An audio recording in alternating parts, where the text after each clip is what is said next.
Sir बहुत से लोग ये कहते हैं कि आप बावर्दी भी हैं, फलाई काम भी करते हैं, तो क्लैश ऑफ इंटरेस्ट है, तो आप इसको किस तरह से वजाहत करेंगे इसकी?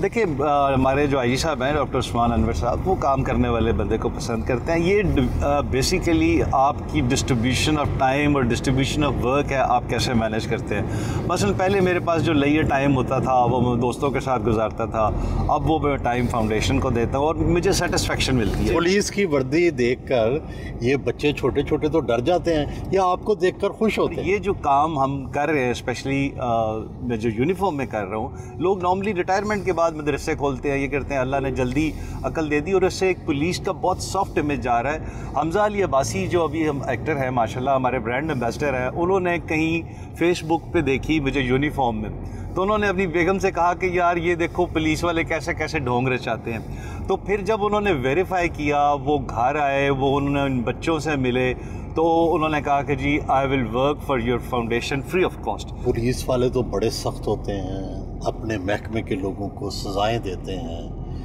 उनको सस्पेंड कर देते हैं। आपका रवैया क्या होता है? दो तरीके होते हैं ना कमांड करने के, एक आप प्यार से कर लें और एक आप सख्ती से कर लें। तो मैं प्यार से कमांड करने का कायल हूँ। हमारे इस कॉलेज में तकरीबन कोई 55 के नज़दीक स्वीपर्स हैं जिन्होंने आज तक कमांडेंट के ऑफिस के अंदर आके देखा ही नहीं होगा। मैं महीने में कम से कम 2 दफ़ा उनके साथ डाइनिंग टेबल पे बैठ के खाना खाता हूँ। हर महीने उन्हें 2 शलवार कमीज़ और एक शूज़ देता हूँ। तो फिर वो ओन करते हैं, वो इसको अपना घर समझते हैं। ट्रेनीज़ को भी मैं यही समझाता हूँ कि इसे ट्रेनिंग इंस्टीट्यूशन ना समझें, इसे अपना घर समझें, और हेड ऑफ़ द इंस्टीट्यूशन बाप होता है। रोब के बगैर कमान करना तो बड़ा मुश्किल है, आप किस तरह सिर्फ प्यार से कमान कर लेते हैं? देखिए, हमारे जो आईजी साहब है उनकी एग्जांपल ले लें। मेरा नहीं ख्याल उन्होंने भी किसी को सज़ा दी होगी। प्यार से कमांड करते हैं, प्यार से बात करते हैं, कांस्टेबल को इज़्ज़त देते हैं। उनके लिए सबसे इम्पोर्टेंट हमारा कांस्टेबल है। तो जो शख्स कांस्टेबल के लिए दिन रात मेहनत करता है तो फिर लोग इन रिटर्न दिल से प्यार करते हैं। लीला साहब, आपको क्रिमिनल से वास्ता पड़ता है, आपको चोरों डाकुओं से पुलिस में राब्ता पड़, उनसे भी प्यार ही करते हैं? नहीं, देखिए वो एक अलग चैप्टर है। मैं गुजरावाला में एसएसपी इन्वेस्टिगेशन रहा था, तो वहाँ पे आपको नॉर्मली फिर थोड़ा सा डिफरेंट एटीट्यूड रखना पड़ता है। आपको मौके के हिसाब से थोड़ी सख्ती भी करनी पड़ती है। लीला साहब, आप एक स्मार्ट आदमी हैं, स्लिम स्मार्ट, खूबरू भी हैं और पंजाबी हुस्न है आप में, गंदमी रंग है, तो आपको क्या सी खूबसूरती पसंद है लोगों में? जो दिल का खूबसूरत इंसान होता है ना, खूबसूरती उसके चेहरे पे आ ही जाती है। अब मजाक के तौर पे आपको एक बात बता रहा हूँ कि लोग समझते हैं कि ये मेरी दूसरी शादी है, सोफिया इतनी यंग लगती है, लेकिन वो उसके जो दिल की खूबसूरती है वो उसके चेहरे पे आ जाती है। तो आपने घर में 3 नौमौलूद बच्चे ला के उन्हें पाला है और अब भी घर में ही रखा हुआ है, इसके पीछे क्या नफ्सियात है? एक तो ज़ाहिर है बेटी की मोहब्बत है, वो जाने नहीं देती, और देखें ये 2 बच्चियाँ डीपीओ कसूर को मिली थी, चंद घंटे की थी, एक दिन के वक्फे से, वो हमें दे गए। एक मेल बच्चा डीसी ननकाना को मिला था, वो दे गया। तो उस वक़्त हमारे पास कोई ऐसा सिस्टम नहीं था कि ये नौमौलूद बच्चे थे 6-6 घंटे 8-8 घंटे के, कि हम कोई नर्सरी बना सकते। तो मेरी जो बड़े से छोटी बेटी है मानूरा, वो बहुत ज़्यादा फाउंडेशन में है, तो उसने कहा कि बाबा ये तीनों बच्चे मुझे दे दे। उसने अपने कमरे में शिफ्ट कर लिए। तो फिर 2 महीने बाद जब स्टाफ ने नर्सरी बना ली तो उससे मैंने कहा कि बेटा अब नर्सरी बन गई है तो इन बच्चों को शिफ्ट कर दो। तो उसका जो जवाब था वो मेरी ज़िंदगी का एक बहुत बड़ा हासिल है। उसने कहा कि बाबा एक सूरत में ये बच्चे शिफ्ट हो सकते हैं उस घर में कि मेरा कमरा भी उधर शिफ्ट कर। तो अब मैं अक्सर बेगम से पूछता हूँ कि इनका मुस्तकबिल क्या। उसने कहा कि दोनों बेटियों की शादी हो जाएगी तो अल्लाह ने उसके बदले 2 बेटियाँ दे दी हैं। बेटा थोड़े अरसे तक बाहर पढ़ना चला जाएगा, उसकी जगह अल्लाह ने एक बेटा दे दिया। तो अब ये टोटल हमारी रिस्पॉन्सिबिलिटी और हमारे ही बच्चे हैं।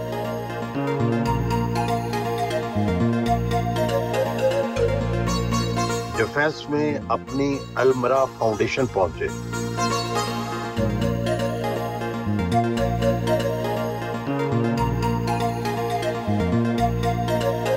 बच्चों ने देखते ही बाबा बाबा कहकर गले लगा दिया। क्या हाल है बच्चा? बैठे, अंकल से भी मिले।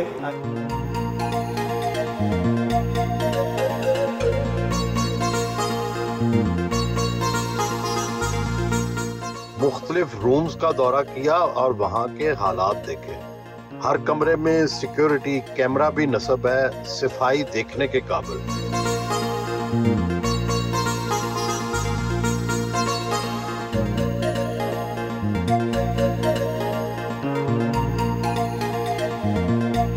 अल-बरा फाउंडेशन जो है ये कैसे बनी, अब कितने बच्चे हैं आपके पास? ये तकरीबन 3 साल पहले स्टार्ट हुई थी अल-बरा फाउंडेशन, और हमने एक घर और 5 बच्चों से स्टार्ट किया था, और अभी अल्हम्दुलिल्लाह हमारे पास 250 से ज़ायद बच्चे हो चुके हैं। कि क्या इनके वालिदैन और इनके रिश्तेदार मिलने आते हैं, और क्या तरीका है उनका? जी, जिनके वालिदैन में से कोई एक ज़िंदा है या कोई गार्डियंस हैं, तो उनको मिलने पर कोई पाबंदी नहीं है, वो लोग किसी भी वक्त आके मिल सकते हैं इन बच्चों से। ये आपने अलग अलग घरों में इनको रखा हुआ है, क्या मेयार है इन बच्चों को पालने का, तालीम देने का, खाने का? तालीम देने बिल्कुल वही वाला रखा हुआ है जो मेरे अपने घर में हमारे 4 बच्चों को मिल रहा है।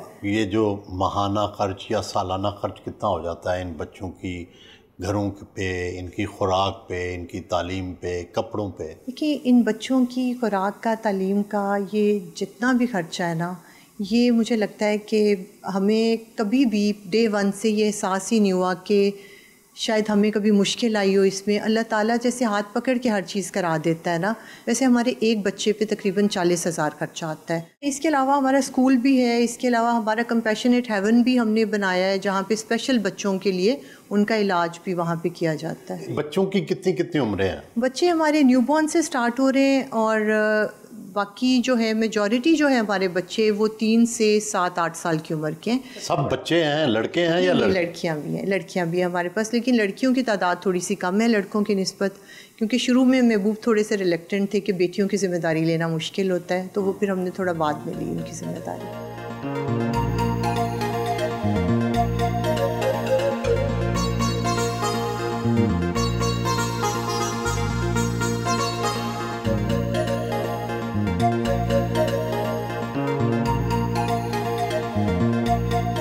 शॉपिंग मॉल पहुंचे।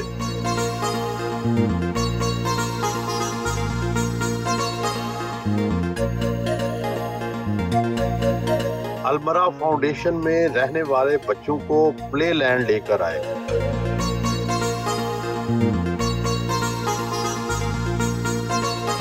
बच्चों ने वहां खूब एंजॉय किया।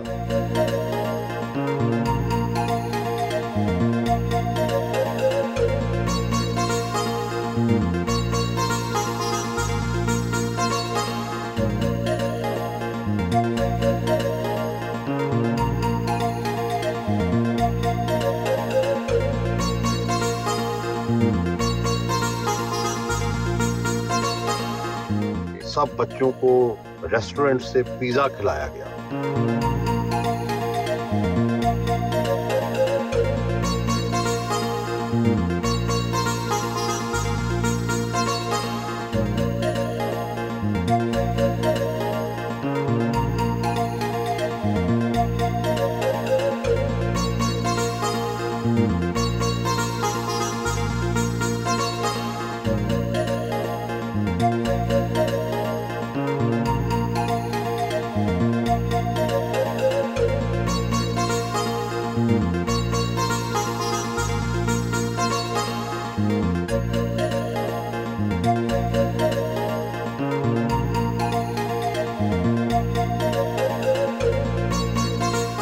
ट्रेनिंग सेंटर पहुंचे।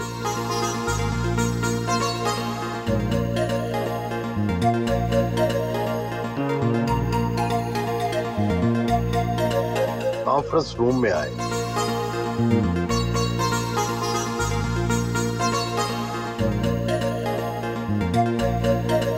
चूंक सेंटर में उनके आने से पहले और उनके आने के बाद की अपग्रेडेशन की वीडियो दिखाई गई।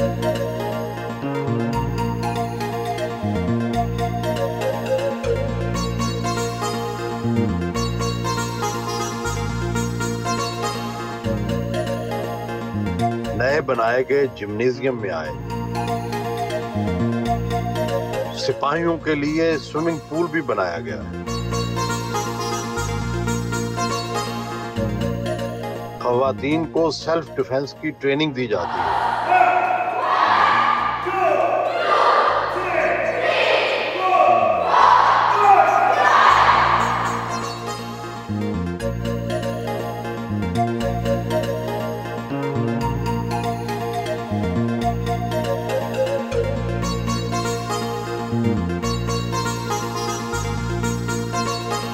ऑडिटोरियम में आए।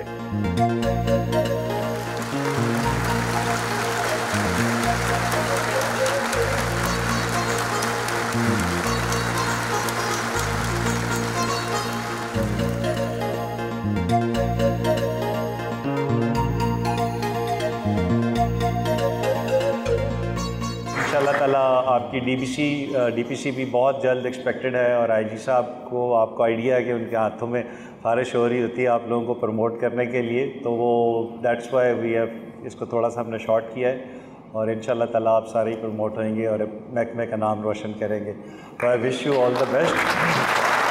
सॉवेनियर पेश किए गए।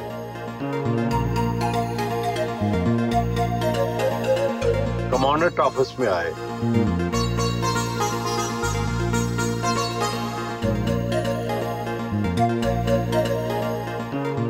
सरकारी दफातर तो बड़े सादा होते हैं, आपका घर तो शाहाना है। ये दफ्तर में शोशा क्यों? ये दफ्तर बिल्कुल ऐसा नहीं था, और इसके पीछे बड़ा इंटरेस्टिंग सा बैकग्राउंड है। एक दिन आईजी साहब आए, बहुत प्यार करते हैं, तो मुझे कहते हैं कि लीला यार तू पूरे कॉलेज दा हुलिया बदल देता है, तेरे वॉशरूम च जाइए तो लगता है को मंडी बहुद्दीन का अफसर रह के गया। तो फिर वो तंग आके मैंने अपने इस ऑफिस को और पीछे सारा वेटिंग रूम और वॉशरूम वगैरह सारा रेनोवेट किया। और जो भी बंदा नेचर को पसंद करता है उसे एस्थेटिक सेंस उसकी कंपैरेटिवली बेहतर होती है। तो आई वांट कि हर चीज़ अपनी जगह पे खूबसूरत लगे, उसकी प्लेसमेंट प्रॉपर हो। इंसानों को भी इस तरह टेढ़े से सीधा करते हैं?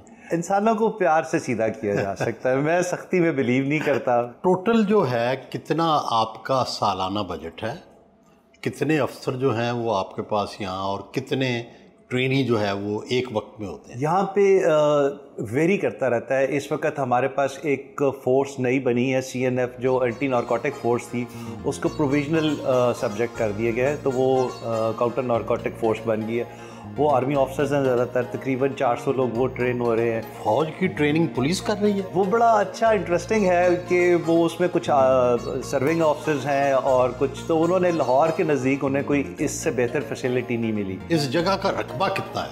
ये टोटल 90 एकड़ में है। कितने अफसर हैं आपके पास? हमारे पास तकरीबन कोई 750 745 का स्टाफ। और सालाना बजट कितना? हमारा सालाना बजट नहीं होता, हमें क्वार्टरली पैसे मिलते हैं, और पैसे मिलते हैं क्वार्टरली पर ट्रेनी के हिसाब से कि उस वक्त आपके पास नंबर ऑफ ट्रेनीज कितने हैं।